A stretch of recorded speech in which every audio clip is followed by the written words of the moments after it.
మీ పేరండి? Order Nagaraju, political analyst. ఇప్పుడు 3 పార్టీల అభ్యర్థుల నేమ్ మొత్తం డిక్లేర్ చేసిన పరిస్థితి, వాళ్ళు నామినేషన్ కూడా సిద్ధమవుతున్నారు. ఇవాళ ఏమో మాగంటి సునీత గారు నామినేషన్ దాఖలు చేశారు. కాబట్టి ఎట్లా ఉంటుంది, ఏంటి పరిస్థితి, జూబ్లీహిల్స్లో ఎవరు గెలుస్తారు? అంటే మాగంటి సునీత గారు ఈరోజు నామినేషన్ వేశారు. అందులో కేటీఆర్ గారు స్వయంగా వెళ్ళి నామినేషన్ తీసుకెళ్ళడం అనేది ఇక్కడ ప్రధానమైన మనం గమనించాల్సిన అంశం ఏంటంటే, సునీత గారిని కాదు పార్టీని చూడండి అన్న కోణంలో మన మొత్తం పార్టీ మొత్తం వచ్చి ప్రచారం చేయడం అనేది పార్టీని బేస్ చేసేయండి, క్యాండిడేట్ని బేస్ చేసి కాదు అన్న ఏదైతే అంశాలు ఉంటాయో ఆ ఓటర్స్కి ఆ రకంగా సిగ్నల్స్ ఇచ్చారన్నమాట.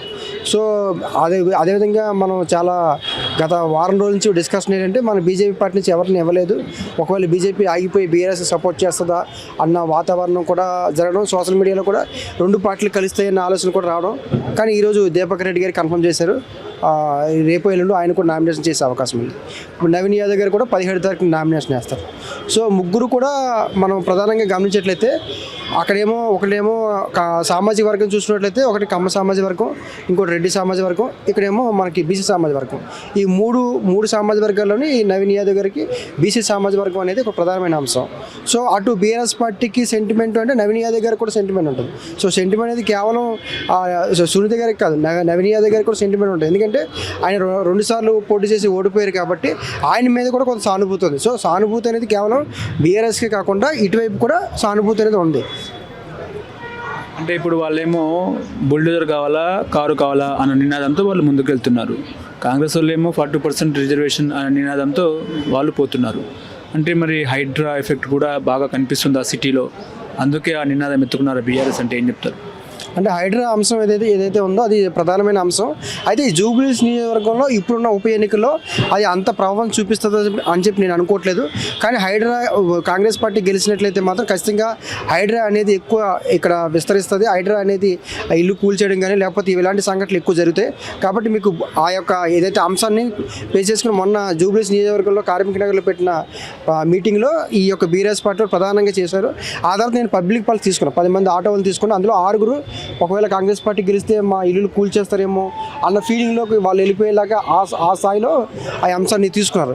సో నాకు తెలిసి ఇక్కడ హైడ్రా అనేది అంత ఎఫెక్ట్ చూపిస్తుందని నేను అనుకోవట్లేదు.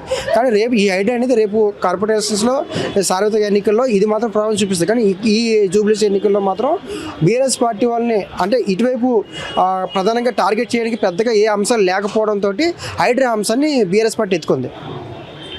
బీజేపీ పరిస్థితి ఏంటి? బీజేపీ క్యాండిడేట్ డిక్లేర్ అయ్యారు ఇందాక, లంకల దీపక్ రెడ్డి. ఆయన గెలుస్తారా? ఎట్లా బీజేపీ ఏ రకంగా పోటీ ఇస్తుంది? అంటే పోటీ ఇవ్వచ్చు, గట్టిగానే ఇవ్వచ్చు. కానీ బీజేపీ పార్టీ ఏదైతే సెలక్షన్ విధానం లేట్గా చేయడం, అదేవిధంగా బీజేపీ పార్టీ ఎవరైతే అధ్యక్షుడు ఉన్నారో రామచంద్రరావు గారు మారిన తర్వాత అంత యాక్టివ్గా అంత స్పీడ్గా అంటే ఇప్పుడు కాంగ్రెస్ పార్టీ ఉన్నంత స్పీడ్గా సీట్ సెలక్షన్ చేయకపోవడం, ఈ డిలే చేయడం వల్ల కూడా కార్యకర్తలు చాలా డైనమాలో పడడం, ఒకవేళ బీఆర్ఎస్ పార్టీకి ఇండియాకి సపోర్ట్ చేస్తున్నాం ఫీలింగ్ రావడం, ఇవంతా కూడా కొంత క్యాడర్ అనేది అంటే డౌన్ అయిపోయే అవకాశం ఉంటుంది. సో కాబట్టి బీజేపీ అనేది గతంలో ఆయన ఆల్రెడీ పోటీ చేసిన క్యాండిడేట్. సో కాంగ్రెస్ పార్టీని బీట్ చేసే అంత స్థాయిలో అయితే బీజేపీ లేదు. కానీ బీజేపీ బీఆర్ఎస్ కలిసి ఉంటే మాత్రం అది టఫ్గా అవును. సో ఇండివిజువల్గా పోటీ చేస్తున్నారు కాబట్టి నవీన్ యాదవ్ గారు సేఫ్ అని చెప్పుకోవచ్చు. పథకాలు ఎట్లా ఉన్నాయి? పథకాలు అంటే ఫ్రీ బస్సు అనేది కొంత కాంట్రవర్సీ జరుగుతున్నా సరే అది ఆల్రెడీ ప్రజలు ఆమోదించారు. అది బస్సు ఛార్జీలు కొంచెం పెంచారు. సో అదొక కాంట్రవర్సీ ఉంది. ప్రధానమైన కాంట్రవర్సీ ఇది ఒకటే. అయితే ఆటో వర్కర్స్ మొత్తం కూడా బీఆర్ఎస్ వైపే ఉన్నారు. ఆటో కార్మికులు ఎక్కువ శాతం బీఆర్ఎస్ వైపే వేస్తారని చెప్తున్నారు. గతంలో మాకు 12,000 ఇస్తారని చెప్పి కాంగ్రెస్ పార్టీ అన్నది ఇవ్వలేదు. సో ఆంధ్రాలో ఏ రకంగా అయితే 15,000 ఇచ్చారో ఆ రకంగా మాకు ఇవ్వాలని చెప్పి ఎవరైతే మనకి ఆటో వాళ్ళు ఉన్నారో వాళ్ళు కోరుకుంటున్నారు. సో ఆటో వాళ్ళు మాత్రం పూర్తిగా అటువైపు వేసే అవకాశం ఉంది. ప్రధానంగా ఇక్కడ మైనారిటీ ఓట్ బ్యాంక్ కూడా చాలా కీలకం కాబట్టి మైనారిటీ ఓట్ బ్యాంకింగ్ కూడా గతంలో ఏవైతే మాగంటి బీఆర్ఎస్ పార్టీకి ఎక్కువ ఫేవరబుల్గా ఉండేది. సో ఈసారి అధికారంలో కాంగ్రెస్ పార్టీలో ఉంది కాబట్టి, అదేవిధంగా నవీన్ యాదవ్ గారు గతంలో ఎంఐఎం పార్టీ నుంచి పోటీ చేశారు. అదేవిధంగా వీళ్ళు మైనారిటీ వాళ్ళతోటి మొదటి నుంచి కూడా చాలా పాజిటివ్గా ఉన్నారు కాబట్టి ఆ ఓట్ బ్యాంకింగ్ కూడా వీళ్ళు కలిసి వచ్చే అంశంగా చెప్పుకోవచ్చు. ఇప్పుడు కొత్తగా నవీన్ యాదవ్ రౌడీ దొంగ అన్నట్టు క్రియేట్ చేస్తున్నారు. వీళ్ళేమో 420 అన్నట్టు వాళ్ళు కూడా క్రియేట్ చేస్తున్నారు. ఏం చెప్తారు? అంటే ఇప్పుడు మనం పెళ్లి సంబంధాలకు వెళ్ళినప్పుడు తండ్రికి బట్టపుర ఉందని కొడుకుని రిజెక్ట్ చేయకూడదు కదా. సో బట్టపుర పెళ్లి కొడుకుని రిజెక్ట్ చేయడానికి మామకున్న బట్టపుర అంశం కాదు కదా. సో తండ్రికి ఏదైనా ఉంటే తండ్రి పోటీ చేయట్టు కదా. ఇప్పుడు నవీన్ యాదవ్ గారి ఫాదర్కి ఏదైనా ప్రాబ్లం ఉంటే ఆయన క్యాండిడేట్గా నిలబడితే అది మీకు ప్రాబ్లం అనిపించచ్చు, కానీ కొడుకు పోటీ చేస్తారు. సో కొడుకు ఆల్రెడీ ప్రజా జీవితంలో 11 సంవత్సరాలు ఉన్నారు. సో అంటే 2014, 2018 మొన్న 23లో కూడా వాళ్ళకి మన కాంగ్రెస్ పార్టీ సపోర్ట్ చేసి ఈయన మన అజరుద్దీన్ గారికి తో ఉన్నారు. సో ప్రజా జీవితంలో ఈయన కరెక్ట్గా ఉన్నారు. సో వాళ్ళ నాన్నగారు ఏదైనా చేశారా లేదా దాని ఎఫెక్ట్ అంటే అది కరెక్ట్ కాదు. ఎందుకంటే క్యాండిడేట్ అనేది వాళ్ళ నాన్నగారు కాదు కాబట్టి ఈ క్యాండిడేట్నే చూడాలి ప్రధానంగా. సో కాబట్టి నేను అదే చెప్తున్నాను. ఇప్పుడు ఎవరో మనకి మామగారికి బట్టబుర్ర ఉందని చెప్పి ఆ కొడుకుని మనం రిజెక్ట్ చేయడానికి ఛాయిస్ లేదు కదా. సో ఇది ప్రధానమైన అంశం. ఇప్పుడు ముఖ్యంగా ఏంటంటే సెంటిమెంట్ చుట్టే జూబ్లీహిల్స్ ఉప ఎన్నికలు తిరుగుతూ ఉన్నాయి. మొన్న సభలో మాగంటి గోపీనాథ్ గారు సతీమణి తన భర్తను జ్ఞాపకం తెచ్చుకుని ఏడ్చింది. దాన్ని కాంగ్రెస్ వాళ్ళు చూడండి ఏడ్పిస్తున్నారు, బీఆర్ఎస్ వాళ్ళు అన్నట్టు కూడా మాట్లాడుతున్నారు. మరి సెంటిమెంట్ కూడా వర్కౌట్ అవుతుందా? అంటే పొలిటికల్ సెంటిమెంట్ ప్రధానంగా సెంటిమెంట్ చూసుకుంటే మనకి జగన్మోహన్ రెడ్డి గారు గుర్తొస్తారు. జగన్మోహన్ రెడ్డి గారు కాంగ్రెస్ పార్టీని లిఫ్ట్ చేయడం, కేంద్రంలో రాష్ట్రంలో అధికారులను తీసుకొచ్చారు వాళ్ళ నాన్నగారు రాజశేఖర రెడ్డి గారు. సో ఆ తర్వాత కాంగ్రెస్ పార్టీ వీళ్ళని మన జగన్మోహన్ రెడ్డి గారి ఫ్యామిలీని హింసించినప్పుడు అది ఒక సెంటిమెంట్ అయింది. జగన్మోహన్ రెడ్డి గారిని అరెస్ట్ చేసినప్పుడు అదొక సెంటిమెంట్ అయింది. సో జగన్మోహన్ రెడ్డి గారు ఓడిపోయిన తర్వాత జైలుకి వెళ్ళినప్పుడు కూడా అదొక sentiment. So Chandrababu Naidu arrest అయినప్పుడు అదొక సెంటిమెంట్.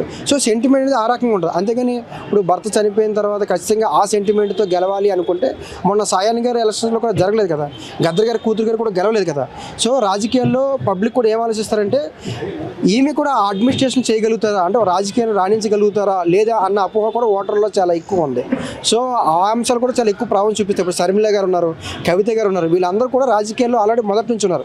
సో వాళ్ళు యాక్టివ్గా ఉన్నారు, వాళ్ళ మీద ట్రస్ట్ ఉంటుంది. కొత్తగా వచ్చిన వ్యక్తుల మీద అంత ట్రస్ట్ ఉండదు. అంటే వీళ్ళు చేయగలుగుతారా, రాజకీయం చేయలేరా అన్న ఫీలింగ్ కూడా ఉంటుంది. సెంటిమెంట్ బీఆర్ఎస్కే కాదు, సెంటిమెంట్ కాంగ్రెస్ వైపు కూడా ఉంది. నవీన్ యాదవ్ గారి మీద కూడా సెంటిమెంట్ ఉంది. 2 సార్లు ఓడిపోయినా సరే ఇంకా నిలబడుతున్నారు, 2 సార్లు ఓడిపోయినా సరే ఇంకా పోరాడుతున్నారు, ఇంకా సర్వీస్ చేస్తారని చెప్పి సెంటిమెంట్ ఇటువైపు కూడా ఉంది.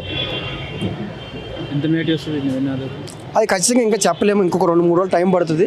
ఖచ్చితంగా ఇప్పుడు అంచనా వేయలేము. మెజారిటీ కావచ్చు, లేకపోతే ఎంత పర్సంటేజ్. గతంలో 52% ఓట్ షేరింగ్ మొత్తం పోలింగ్ మన జూబ్లీస్ నియోజకవర్గంలో 52% పోలింగ్ అయింది. సో మనకి 60, 65, 70 ఆ రకమైన పోలింగ్ జరిగితే నవీన్ యాదవ్ గారికి ఎక్కువ ఫేవరబుల్ అయ్యే అవకాశం. పోలింగ్ శాతం పెరగాలి. పోలింగ్ శాతం ఎప్పుడైతే పెరుగుతుందో అప్పుడు ఎక్కువ గ్రాఫ్ వచ్చే అవకాశం ఉంటుంది. ఓటు చోరీ జరుగుతుంది, 25,000 ఓట్లు చోరీ అయింది కూడా ఎలక్షన్ కమిషన్కి కేటీఆర్ కంప్లైంట్ ఇచ్చారు. నిజంగా అవుతుంది అది మనం చెప్పలేము. అంటే ఆల్రెడీ ఎంక్వైరీ కంప్లైంట్ ఇచ్చారు, కొన్ని ఉన్నాయి 130 ఒకే హౌస్లో దొరికాయని చెప్పారు. సో దాని మీద ఎంక్వైరీ చేస్తారు. ఎంక్వైరీ చేసి ఎవరైతే ఉన్నారో దాన్ని క్యాన్సిల్ చేస్తారు. ఫస్ట్ అయితే క్యాన్సిల్ చేస్తారు, ఓటు అనేది క్యాన్సిల్ చేస్తారు, ఓటు వేయకుండా. మీకు ఎట్లా పరిచయం నవీన్ యాదవ్? మీకు ఏమైనా అట్లా?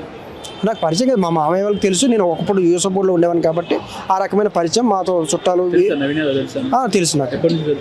నాకు ఇండివిజువల్గా తెలియదు, మా మామయ్య వాళ్ళకి తెలుసు. నార్మల్గా విన్నాను. నేను అప్పుడు ఇక్కడ యూఎస్ఎఫ్ బోర్డులో ఉండేవాడిని. ఫస్ట్ స్టార్టింగ్లో నేను యూఎస్ఎఫ్ బోర్డులో ఉండేవాడిని. సో నాకు ఆ రకంగా తెలిసి మిగతా అంటే ఎప్పుడైనా ఏదైనా సమస్య వస్తే కానీ లేకపోతే ఏదైనా ఇబ్బంది వస్తే కానీ అందులో సినీ కార్మికులకు సంబంధించిన 20 క్రాప్ కూడా మొత్తం వీళ్ళే నా శ్రీశైలం యాదవ్ గారు యూనియన్ లీడర్. సో ఏ కెమెరామెన్కి ప్రాబ్లం వచ్చినా, ఏ అసిస్టెంట్ ప్రాబ్లం వచ్చినా, ఏ ప్రొడ్యూసర్ పేమెంట్ ఇవ్వకపోయినా వీళ్ళందరూ కూడా నవీన్ వాళ్ళ నాన్నగారి దగ్గరికి వచ్చి అడిగేవాళ్ళు. వాళ్ళ నాన్నగారు ఫోన్ చేసి వాళ్ళకి ఇప్పించడం ఇవన్నీ చేసేవారు. సో ఆ రకంగా వీళ్ళకి ఇండివిజువల్గా కూడా ఉంది. అది బీసీ ఓట్ బ్యాంక్ ఎక్కడ ఉంది? బీసీ ఓట్ బ్యాంక్ కాంగ్రెస్కే ఉంటుంది. ఎందుకంటే 42% రిజర్వేషన్ల అంశం కూడా వీళ్ళకే ఉంది. అదేవిధంగా నవీన్ యాదవ్ గారు నిలబడడం బీసీ, ఇప్పుడు బీఆర్ఎస్ పార్టీ ఏమో ఓసీ, అదేవిధంగా ఇప్పుడు బీజేపీ ఓసీ. సో ఈ అన్ని అంశాలు కూడా నవీన్ యాదవ్ గారికి ఫేవరబుల్గా అవుతున్నాయి. Thank you.